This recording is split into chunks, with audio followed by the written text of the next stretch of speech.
So today we're going to look at checks and balances, right? We're going to define the terms and we're going to see the merits of checks and balances. So if you are with us on the previous class when we discussed separation of power, this is an extension of the previous topic.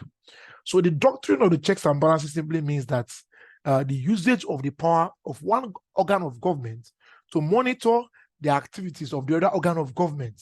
So they check and balance each other so that they ensure that each of them don't abuse the power in their possession.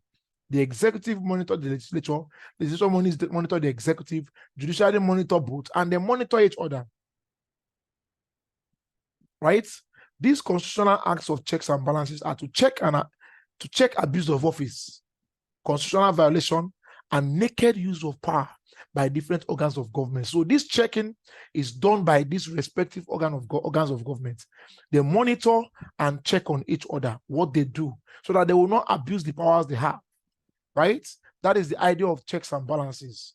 So now this checking and balancing of each other does not imply fusion of these three organs of government. It doesn't mean that they have now been blended together like we discussed in the parliamentary system. No. What we're saying is that they watch each other. They are independent, but monitor the affairs of each other to ensure that each other does what they should do. So all it is saying is that in as much as these organs will be mutually independent, they should act as a watchdog to each other to avoid misuse of power. That's the point here, right? So what are the advantages of these points?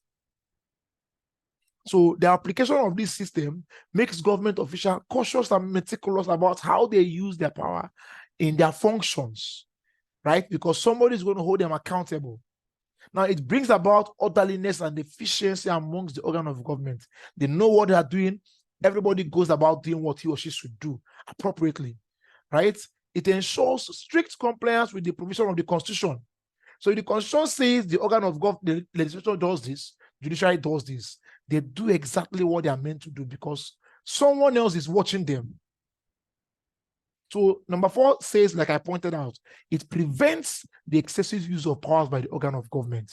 So they must use their power in line with what was specialized, what was given out, right? In line with the rules and regulations. It prevents the emergence of a dictator, like we pointed out, even in separation of power, right? And so on and so forth. What are the demerits of this system? It tends to lower the quality of decisions and policies made by the organs of government. Now, when they monitor each other, it can become unhealthy, right? Especially when it is abused. That's the point. So it can lower the quality of decisions being made.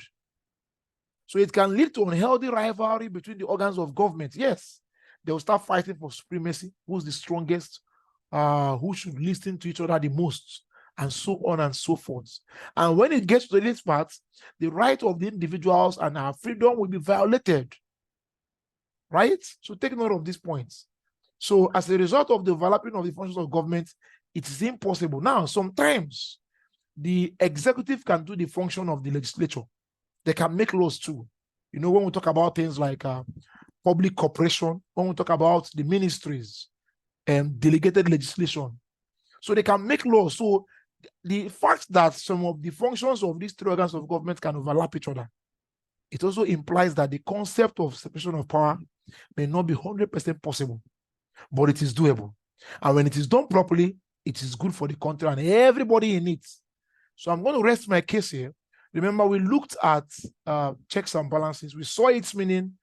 We described it in details. We saw the advantages and disadvantages as well. So if you have any question, please meet me in the comment section.